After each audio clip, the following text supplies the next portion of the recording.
I was going to do the sell yourself exercise. This on your money. You still have time to do that. 26 and 27. Okay. So what I did was on these pages, I gave a brief description about the different type of recruiters that you need to look out for. You get so many of them, you don't know who's who these days. You don't know if it's a real company, you don't know if it's a fake company trying to scam you, you don't know if it's someone trying to do identity theft these days. You have to really be careful. Come on over. I invited all of our friends. Let's go get some food. Come on through. There you go.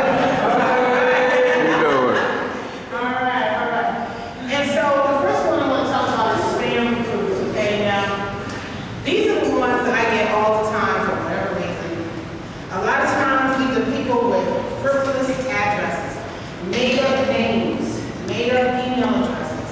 They claim they work for this particular company. They say, oh, we have a job, a contract for 6 to 12 months, and they want to have your information, or if you can refer someone to this job, and you often give them 2 or 3 times a day. You get spammed by it all the time. They're not real people. These are people that just look up your information and start spamming you so they can use your information. Some of them contain viruses.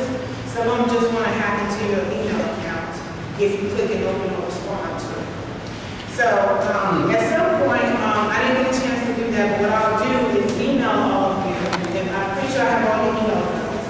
Email you examples of a spam spam advertisement versus one that's not spam, so that you can kind of recognize when to acknowledge and when not to. Yep. But you can't tell the difference.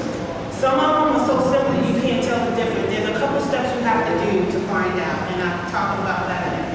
So if you want to find out if this person is not spam, first and foremost, don't open any attachments. That's the first step. Look up the company on the company website and see if they even have the job listed there. If that company doesn't have that job listed on their job site, more than likely it doesn't exist. You know, and you can like I said, when I see the example, you're gonna say, oh yeah, I see that's what's going on. Okay, now the next on the list is unknowledgeable recruiters. Okay, these are recruiters that literally will scan the databases for any kind of inclination of your skills. It can be 1 word, 2 words, 3 words, and then what they'll do is that they don't have any knowledge of your skills. They don't have a background in what you do. They work for a company, and all they do is get paid, call you up, and phone screen you. They don't know anything. They don't know about the job itself. They can't answer any questions. The only thing they can say is, I'm giving you a call because I saw that you had skills in ABC. And we have several jobs that we are considering you for, but they never tell you what the job is. And then when you ask about hours, they'll come back and say, well, I gotta get back to you on that information. I don't have that information. These people really don't know who you are. They will match you up with jobs that don't match you. So if you're in healthcare, they might call you up because you did some kind of medical. They might call you up and ask you to be a medical assistant. They don't know anything about your job or your resume, and more than likely, they don't even have your resume in front of them when they call you. They only have a specific set of things that they're going to ask you for. Don't give them any information. Okay? Then you have the survey recruiters. Now, these are the more aggressive recruiters. These are the ones that literally will call you up and immediately say, hello, I'm here to talk to you about a job. We have several positions for you. We have this position, this position. They'll name the positions. And then they'll immediately start asking questions like, tell me about yourself. Where do you work? How much do you make? How many people are on your job? Do you do this?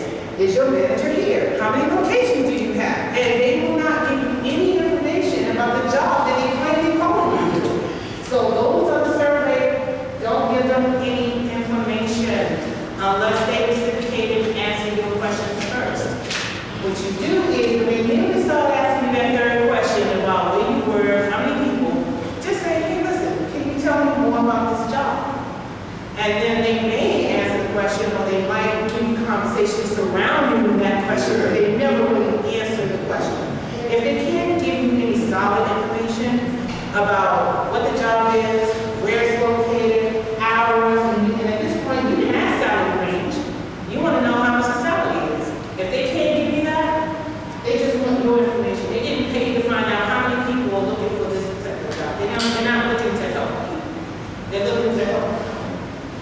And then the last one is professional recruiters. These are people who are professional. They are legit. They're in LinkedIn. They're easily to be found. They have reputable phone numbers. They work for legitimate businesses. And they tell you everything about the job. They tell you who you're going to be interviewing with. And they follow up. And they return your phone calls. Give you contact information. A lot of recruiters come from, I would say in the last 5 years, they don't make as many phone calls as they usually do. They normally send it in a letter form and then give you a contact person to contact. Okay? Versus the other three, well, I'll say the further middle two, you're bound to get a phone call from one of these two. And it's most of the time, it's for jobs that you didn't even apply for. Yeah. That's when you know they fall into number 2 and number 3. But in any of these cases, just use them as practice. Every time you talk to one of them, just practice. Practice talking to them, practice asking them questions. You know, ask them more questions to evoke them to ask you more questions. Now, how can they stop calling me?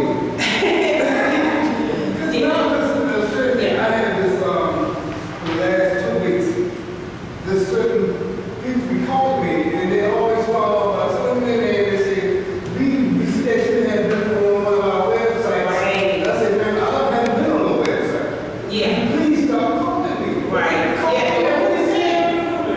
But yeah, see, those are the ones that what they do is that once they get you on the phone and you confirm who you are, because I get that all the time, they sell your information to the next company because you're a confirmed contact at that point. You have a name, you have a phone number, and an email address. That is a marketable thing that they make money off of when you answer the phone and say, yes, you're talking to Anthony Lawrence. When someone calls me and they ask for Ann, I immediately go and ask who's calling. If I don't recognize this as a major company, or if I didn't call, and I might even say, you speaking to Ann, and then they go, well, can I verify this information? No, you cannot. I didn't call you.